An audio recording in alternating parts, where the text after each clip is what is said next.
Our newest light mythic, Hresvelgr, is here, and she is going to be a blue flying beast who gives the attack buff. Honestly, quite surprised, was expecting a dark mythic here, but and definitely not a blue unit either. So a bit of a surprise here, but let's talk about Hresvelgr, what she does, where she fits into the meta, and all the great things she can do for you on Aetherraid's offense. Let's start off with her preference weapon, Quieting Claw. So this says Slang, and then if she has the HP condition of 25% at start of combat, she'll inflict a visible debuff of speed and defense of -7 on the foe, exposure, the debuff that does 10 true damage per hit, and a penalty that neutralizes non-special miracle. So pretty strong effect there, and it also spreads to any foe within 2 spaces of that original hit. So that's also very nice, just giving that nice little debuff everywhere. This can shut down some pretty strong defensive things on Aetherraid's defense, like Marnie in particular, right? Marnie's really reliant on that miracle sometimes, and so being able to just remove that is very nice. And then at start of combat, if she meets the HP condition, she'll get another +5 stats during combat. She'll inflict attack and speed defense -X, and the X is going to be based off the total bonuses and penalties on the foe and any allies around them, ×3 +4 max of 10. So that's already 15 all stats essentially, which is pretty strong. You're going to get true damage based off the total number of bonuses and penalties active on foe, and once again, any foe within 2 spaces. So if they have a way to neutralize their penalties, if they have allies around them that have penalties, you'll still get that true damage, which is very nice as well. And it does not work with AoEs, but it is uncapped. So it's be ×3. So like you could have, let's say 10 debuffs, that's 30 true damage. Now typically it won't be that much, but either way, that is a lot of true damage. You're also going to get 40% damage reduction during combat, but this is pierceable damage reduction. And then of course you'll also get 50% damage reduction halving. So nice little effect there, making her not so reliant on specials for DR piercing, which is good. And then lastly, she'll have the Flying Beast transformation. It's exactly the same as it's always been. I'm a bit disappointed. I was really hoping that they would like upgrade it soon and they'd be like 2 spaces of extra movement, but that doesn't seem to be the case. We then have a new inheritable beast special, which I'm very excited about, Nimble Beast. So this is going to boost damage by X% of your speed, where if you're transformed, it's 50% of your speed, which is a lot of damage, and then otherwise it's still 40, which is solid. It's very good. And then also, if you meet 2 conditions, you'll get 40% non-pierceable damage reduction, when the 2 conditions being either your special is ready, or the foe special is ready, or it's already been triggered during combat, so you like the normal armored beacon effect, but also if you are transformed, or if you win a speed check. So just like with Fierce Beast, I think it was, or also the one that Asker had, I'm not really a big fan of the 2 conditions being necessary to get this, right? Like armored beacon and armored flow and like armored blaze, all those, the conditions aren't, there's not 2 conditions, there's only 1 condition, right?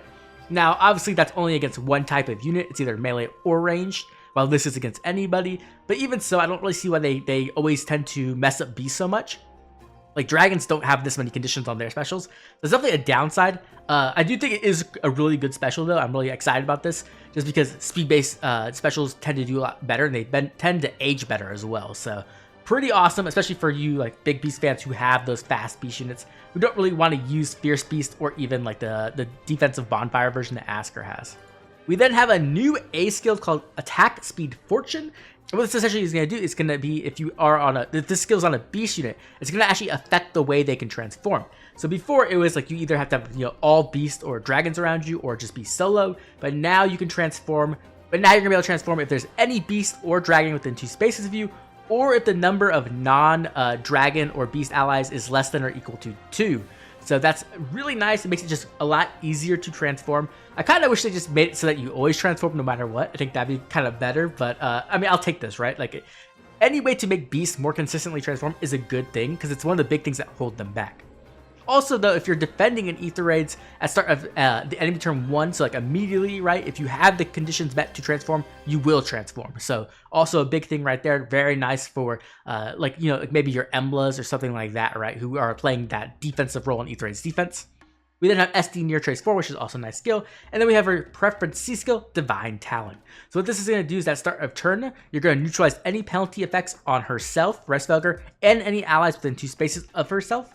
And then she'll also do 1 damage to herself and any allies within 2 spaces. So just to be clear, this is not the same as like, let's say Freyr, right? Or even like a tuned Micaiah. This is at start of turn. That's fine because she is an offensive mythic. So that's not like that big of a deal. Obviously it would be better if it was on both phases, but either way, that's really nice. And then we also have like the Bernadetta effect, which is really cool as well, because what that lets you do is it lets you do those HP conditions like to manipulate them, right? To have Wings of Mercy or to have like Vantage or stuff like that. So having that on a Mythic is really nice just because that means you don't have to bring Bernadetta at all. You know, no offense to Bernadetta fans, but it allows you to have it on your Mythic, which is really great. It lets you have that extra open slot for other supports or other units. Then also at start of turn, she's going to get 1 extra space of movement to all Dragon, Beast, Infantry, and Armored allies within 2 spaces. Does not stack. So it really won't affect her all that much, right? Because she's already transformed, so she'll already have that space. I kind of wish it did stack. I think it would be broken, obviously, but like for her, it'd be cool. I think it'd be fine on her, but for other allies, it'd be broken. Either way, getting extra space of movement is really, really nice. Obviously, it's not for everyone. You're kind of missing out on like, you know, flying units and cavalry units as well, which is something to kind of be concerned about. But overall, I think this is a nice supportive effect. And then, of course, we get a whole bunch of stats and stuff for herself. So you're going to get +5 to all stats during combat if either you're transformed or the foe's HP is greater than or equal to 75%. You're going to get full no fault, which is also really nice. You'll get anti-guard, which is really cool. And then you'll also get some non-pierceable damage reduction in the form of an X. So it'll be the number of spaces from start position to end position times 4, max of 12. So it's essentially like, you know, like an Excel effect, right? Or like a clash effect condition. So where if you're using that full movement, you're gonna get a lot, and if you're not, then you're not gonna get that much. And then also it has the Excel condition where it's also in the special triggers, right? So it's essentially Excel in a C slot with some other bonuses as well. Pretty nice C, preference C skill, but I don't think it's insane. Okay, so where is Hresvelgr really going to be used, in my opinion? I think the number 1 place obviously is Aetheryte's offense. She's an offensive Mythic, and she offers some nice support there, and she can kind of fit into some teams as well there. My biggest problem with her is that she doesn't really fit into Gale Force teams. And I know a lot of people say, like, not everything needs to be Gale Force, but when it comes to Beast units in particular, Gale Force is typically one of their best strategies. And so I think that would have been a really nice place for her. Some of the problems she has is that she is a flying unit, which means she doesn't have easy access to special acceleration, which is something you have to consider. And then also her preference skill is in her C slot, which kind of sucks because that's where you could put something like Beast Threaten, right? And Beast Threaten could give you that extra cooldown reduction. Currently, you can't really do that because if you give up a preference C skill, you kind of give up a lot of the things that make her great. So that's something to kind of be missing out on as well. I think that's kind of rough. When it comes to other like strategies like tanking and stuff, she's okay there in my opinion. She's not great. Being able to remove Miracle off the enemy team is nice, but typically you're more worried about that in Gale Force. Once again, like when you're running into like a Marnie with like Felix, that's when you want to really be able to remove Miracle. Not so much on like a tanking strat, right? The fact that her penalty cleansing is only on at start player phase, or like at start of turn essentially. Basis that she isn't like Micaiah, right? If she was like more of a Micaiah or like a Freyr for offense, that would actually be really massive because there's a lot of nasty penalties being thrown around in Dark Season, including things like, the feud from Emblem or like the anti-save from Emblem. And so being able to remove that would be really, really powerful and would really give her a spot in the meta. But because she doesn't do that, right, what will happen is she'll neutralize penalties, and then on the enemy phase, they'll reapply all the penalties. And so it really won't do much, right? So that's something that's also kind of a downside in my opinion. And so when it comes to like other than Aetheryte's offense, I really don't see her being used in like summoner duels or anything like that. I don't think she's a bad unit by any means. She can definitely work. I don't see anything that like makes her like really crazy strong in any strategy. I think she'll just be good in most strategies, which is fine. But it's nothing like crazy.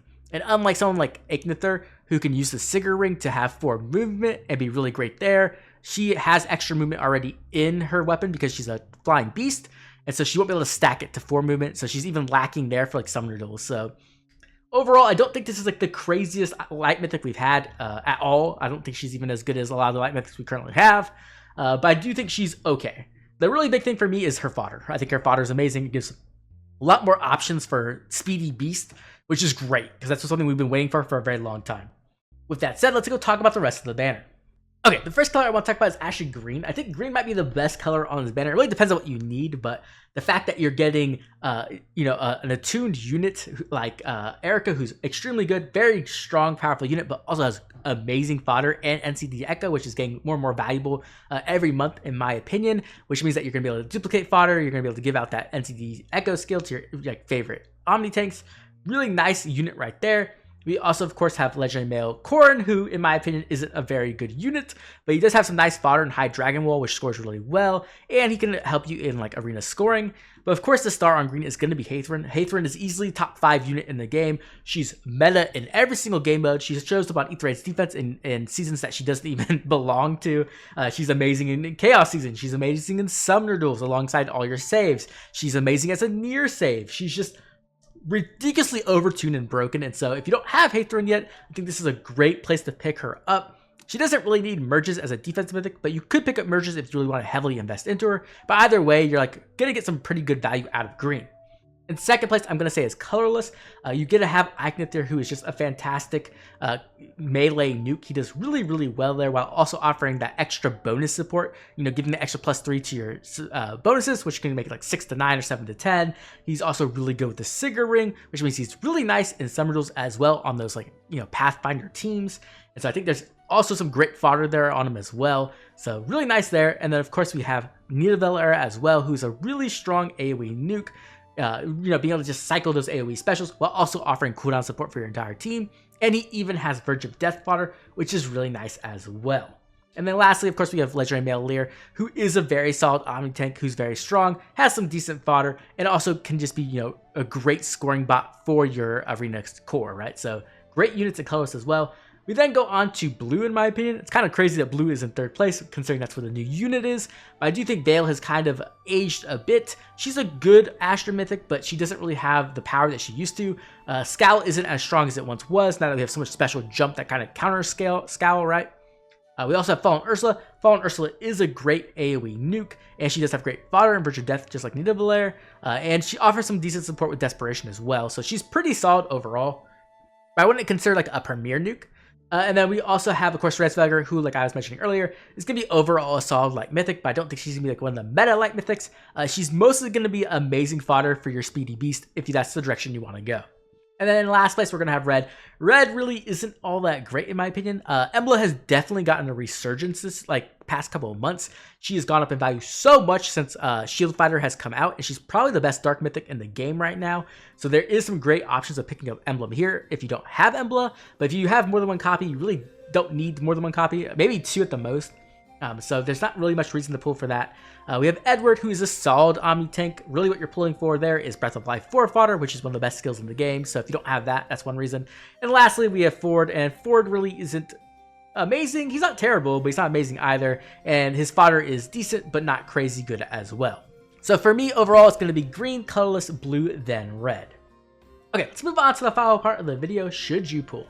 When it comes to some pros, we do have a really strong green share here, which is really nice, offering that great value, but most importantly, offering Hathrin, who is just a meta-defining unit right now in every game mode, so if you don't have her, this is just a great place to pick her up. We also have a very solid colorless share, a good blue share as well, so overall the colors are pretty well balanced, other than red in my opinion. So those are some good reasons to pull. The fodder on this banner is also really, really good. We have 2 options of Verge of Death. We have all the new beast fodder on Hresvelgr herself, which is really nice. And we have some great beast fodder on Ignithir, and even on Hathrin has some nice fodder as well. If you want to sack her, I really wouldn't recommend that though.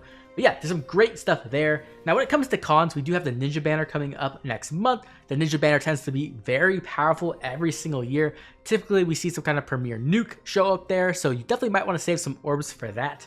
We also are going to have a double mythic legendary banner at the end of November as well, most likely. Maybe they throw an emblem in there, but typically it's mythic and legendary.